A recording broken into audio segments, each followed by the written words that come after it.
Good morning second class. तो बेटा कल हम बादल कविता पढ़ रहे थे, तो मैंने बादल कविता के दो स्टैंजा आपको करा दिए थे, ठीक है ना। तो आपने रीडिंग की होगी इस स्टैंजा का। तो देखिए हमने क्या पढ़ा था कल। काले काले पानी वाले आसमान में बादल आए, कैसे बादल आकर छाए, हवा पकड़कर लाती सरसर छाए, जैसे काले कंबल लगते कितने सुंदर। ठीक है ना, ये वाला स्टैंजा पढ़ा था।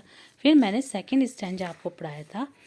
बादल पेड़ों जैसे भेड़ों जैसे लगते, जैसे चलते घोड़े, बन जाते हाथी के जोड़े, नन्हे जलकण गए भाप बन, उसी भाप से ठंडक पाई, बादल बरसे बरखाई। तो ये दो स्टैंजा हमने कल पढ़े थे और मैंने इनका अर्थ भी आपको बहुत अच्छे से समझाया था।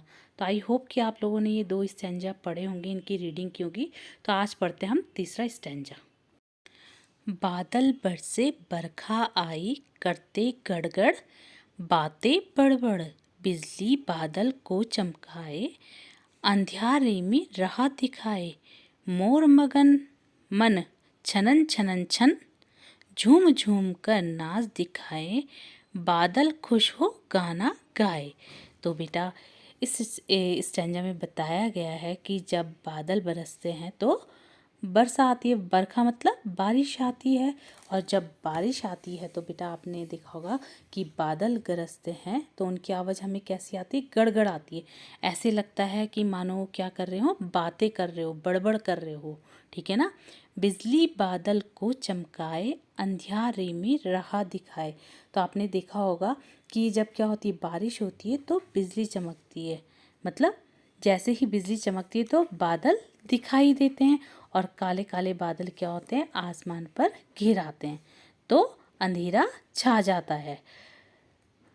जब अंधेरा छा जाता है तो वो क्या, जब बिजली चमकती है तो वो क्या करती है, बादलों को रास्ता दिखाती है, ठीक है ना।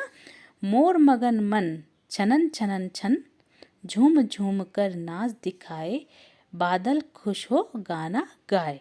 तो इसमें बोला गया है कि जब क्या होता है कि बारिश आती है तो मोर क्या होता है, जंगल में नाचने लगते हैं और मोर खुश हो जाते हैं। और जब आसमान में क्या होता है, बादल घिर जाते हैं तो जो मोर होते हैं वो खुशी से झूमने मतलब नाचने लग जाते हैं, और जो बादल होते हैं वो खुशी से गाना गाने लगते हैं।